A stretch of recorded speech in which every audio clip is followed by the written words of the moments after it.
ষড়যন্ত্রের প্রেক্ষিতে আওয়ামী লীগের আভ্যন্তরীণ কোন্দলের কারণেই শেখ মুজিবুর রহমানকে হত্যা করা হলো এবং যেই মন্ত্রিসভা বহাল থাকা অবস্থায় তিনি মৃত্যুবরণ করলেন, সেই মন্ত্রিসভায় তার রক্তের উপরে আবার খন্দকার মোশতাকের নেতৃত্বে মন্ত্রিসভা গঠন করলেন।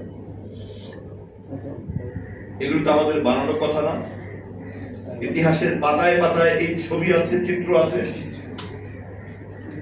মরহুম শেখ মুজিবুর রহমানের নিয়োগ করা প্রধান বিচারপতি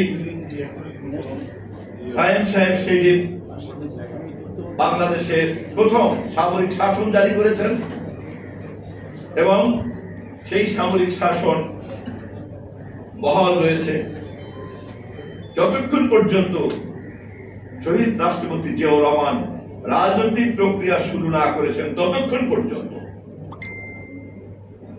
অতএব ৭০-এর নির্বাচনে যে গণতন্ত্রের সুফল ভোগ করে আওয়ামী লীগ ক্ষমতায় এসেছিল, সেই আওয়ামী লীগ ৭৪-এর চতুর্থ সংশোধনী করে একদলীয় শাসন জারি করে বহুদলীয় গণতন্ত্র এবং সংবিধানকে, জনগণের আকাঙ্ক্ষাকে কবর দিয়েছিল। সেই আওয়ামী লীগ শেখ মুজিবকে হত্যা করার দায়িত্ব নিয়েছিল আভ্যন্তরীণ কোন্দলের মধ্য দিয়ে। সেই আওয়ামী লীগের মনোনীত প্রধান বিচারপতি বাংলাদেশের প্রথম সামরিক শাসন জারি করেছে।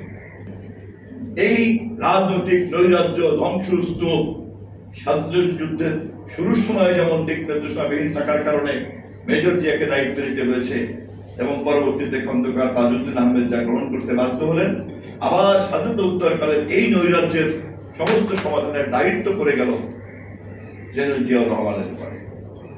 সিপাহী জনতারা তাকে যখন তার ঘর থেকে বের করে আনলেন ৭ই নভেম্বরে, তখন সিপাহী এবং জনতা ঐক্যবদ্ধভাবে এই জঞ্জাল দূর করে এক নতুন বাংলাদেশের স্বপ্নের যাত্রা শুরু হলো জেনারেল জিয়ার নেতৃত্বে। এবং সেই রাজনীতির ধারাবাহিকতাতে ১৯৭৭ সনে রাষ্ট্রপতি নির্বাচন, ৭৮ সনে রাষ্ট্রপতি নির্বাচন, ৭৯ সনে বাংলাদেশ জাতীয়তাবাদী দলের জন্মগ্রহণ এবং তার মধ্য দিয়ে এই সমস্ত ধরনের অস্পষ্ট, অমীমাংসিত, বিকৃত ইতিহাসের সমস্ত অন্ধকার দিককে ম্লান করে দিয়ে ৫৬,০০০ বর্গ মাইলের এই বাংলাদেশে বাংলাদেশী জাতীয়তাবাদের পরিচয় দিয়ে সকল মানুষকে সাথে নিয়ে নতুন করে যাত্রা শুরু করা হচ্ছে। এবং সেই যাত্রায় জড়িত থাকলেন আমাদের দেশের সকল নাগরিকরা, হিন্দু, মুসলমান, বৌদ্ধ, খ্রিস্টান, পাহাড়ি, অপাহাড়ি, বাঙালি, অবাঙালি, সমতল, বাঙালি, বাংলা ভাষা ব্যবহারকারী, অন্য ভাষা ব্যবহারকারী, কারোই তো আর কোনো ক্ষোভ থাকলো না। বাংলাদেশী জাতীয়তাবাদ সকলকে ঐক্যবদ্ধ করবে। বাকশাল যেই একদলীয় শাসনের কথা বলে, তার বিপরীতে বহুদলীয় শাসন তৈরি হলো। বাঙালি জাতীয়তাবাদ যেই সংখ্যাগরিষ্ঠের শাসনের কথা বলে, তার বিপরীতে বহু চিন্তা, বহু মত, বহু পরিচয়, বহু ভাষা, বহু সংস্কৃতির সংমিশ্রণ ঘটল বাংলাদেশী জাতীয়তাবাদের দর্শন প্রবর্তনের মধ্য দিয়ে। বাংলাদেশী জাতীয়তাবাদের এই যে বহুত্ববাদ, বাংলাদেশী জাতীয়তাবাদের এই যে বৈচিত্র্য, বাংলাদেশী জাতীয়তাবাদের এই যে বহুমুখিতা, এই শক্তির কারণেই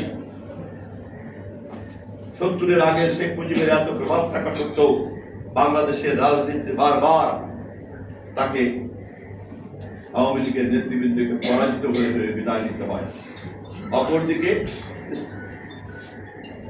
স্ফুলিঙ্গের মতো আমাদের দলের নেতারা আবির্ভাব করেন, শহীদ জিয়াউর রহমান আবির্ভাব ঘটেন, বাংলাদেশী জাতীয়তাবাদের আবির্ভাব ঘটে, আবার বেগম খালেদা জিয়ার নেতৃত্বে, আমাদের মাতা দেশনেত্রী খালেদা জিয়ার নেতৃত্বে 10 বছর যাবৎ রাজপথের সংগ্রাম করে আবার জনগণের ভোট নিয়ে প্রথম নারী প্রধানমন্ত্রী হন। আবার তার মধ্যে ষড়যন্ত্র, 111, নানান রকম চক্রান্ত, তারপরে আবার আমরা ভোটাধিকার ফেরত পাই এবং তারেক রহমানের নেতৃত্বে এখনো বাংলাদেশে আমরাই ক্ষমতা পরিচালনা করার দায়িত্ব বহন করছি। এক ঝলকে যদি আমরা ইতিহাসের দিকে তাকাই, তাহলে কিন্তু এই পার্থক্যটা আমাদের কাছে খুব স্পষ্ট হয়ে যাবে। আমরা যদি ধরি ৭২-এর 10ই জানুয়ারিতে শেখ মুজিবের আগমনের ফলে যে বিশাল জমায়েত ছিল, সেটি ছিল শেখ মুজিবের প্রতি একটি আশা, প্রত্যাশা এবং স্বপ্নের জমায়েত। জাতীয় ঐক্যবদ্ধ ছিল, এই কথা সত্য, কিন্তু তা ব্যর্থ করেছে সেদিনকার শাসকরা, এবং সে কারণেই তাদের আভ্যন্তরীণ কোন্দল 15 আগস্ট তৈরি করেছে।